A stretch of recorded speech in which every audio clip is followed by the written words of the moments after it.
Hello दोस्तों, मैं हूं नेहा सिंह बुलबुल बॉलीवुड के साथ और लेकर आई हूं बिग बॉस की बातें। अब भैया, जहां से लोग इतना ज्यादा कंफ्यूज थे कि पवित्रा और एजाज की लव स्टोरी का क्या हो सकता है, अब जब ये लव स्टोरी रियल में शुरू हो चुकी है, जहां पे पवित्रा इस लव स्टोरी को शुरू करना चाहती थी और जब एजाज को उनसे प्यार हो गया तो पता नहीं क्यों पवित्रा को अब डर लगने लगा है। तो आज इस वीडियो में हम सिर्फ यही जानेंगे कि आखिरकार पूरा मामला है क्या और ये दोनों एक दूसरे से क्यों डर रहे हैं, और स्पेशली पवित्रा।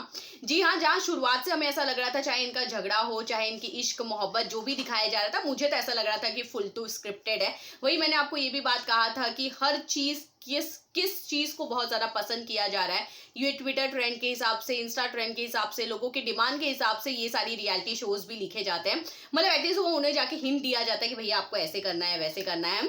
तो पर अब जहां पे पूरा के एक तरह से गेम ही चेंज हो गया है, क्योंकि सडनली एजाज को वो टास्क के बाद जब उन्होंने अपने जो उनके डॉग्स थे उनके फोटो जब उन्होंने डिस्ट्रॉय किया पवित्रा के लिए, सडनली उनको पवित्रा से प्यार होने लगा। या तो उनको इतना ज्यादा बोला गया कि पवित्रा पवित्रा पवित्रा पवित्रा, तो उनके दिमाग में वो चीज बैठ चुकी है कि भैया मेरा सच्चा प्यार बस पवित्रा और पवित्रा ही रह सकती है।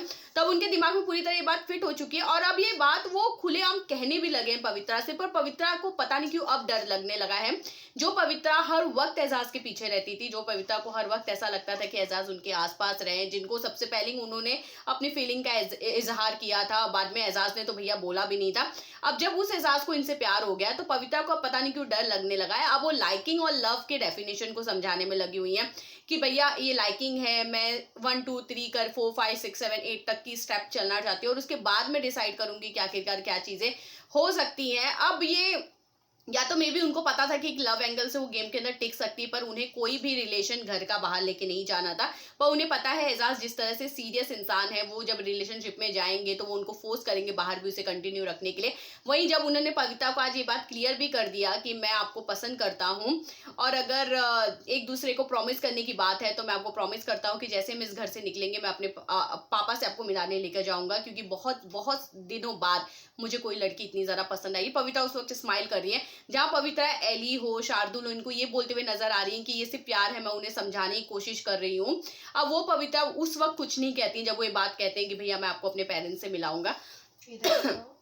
अब पवित्रा का चाहे जो भी एंगल हो, मतलब अब पवित्रा उस चीज से डर रही है या पवित्रा को ऐसा लग रहा है कि भैया प्यार में उन्होंने इतना सारा धोखा खाया, जैसे स्पेशली पारस छाबरा का नाम आता है, एक तरह से प्रतीक का नाम सामने आता है। अब इन दोनों के जिस तरह से कहा जाता था कि पवित्रा ने इन्हें छोड़ा है या जो भी इनका आपस में रिलेशन रहा हो, अब उस चीज से बहुत ज्यादा डर चुकी है। तो उन्हें सच्चे प्यार की तरफ जाना नहीं है, बल्कि उन्हें थोड़ा और टाइम स्पेंड करके तब उन्हें सोचना है कि भैया आगे क्या करना है। पर ये मैं कह सकती हूँ एक नई नौटंकी भी हो सकती है, क्योंकि अब जब सारी चीजें आपको मिल ही रही है तो जाओ आप इंजॉय करो। कम से कम इसी बहाने बिग बॉस को टीआरपी भी मिल जाए, जो बिग बॉस ने एक तरह से प्लान किया था। वहीं जहां पे पवित्रा और एजाज की लव स्टोरी है, वहीं लव ट्रायंगल भी घर के अंदर बखूबी बनते हुए नजर आ रहा है। पर लव ट्रायंगल क्या है ये मैं नेक्स्ट वीडियो में आपको बताऊंगी। पर आपको क्या लगता है कि पवित्रा जो इस तरह का बिहेव करी हो कितना सही है कितना गलत है, प्लीज कमेंट करके जरूर बताइएगा। बाकी खबरों के लिए यूं ही बने रहिए बुलबुल बॉलीवुड के साथ।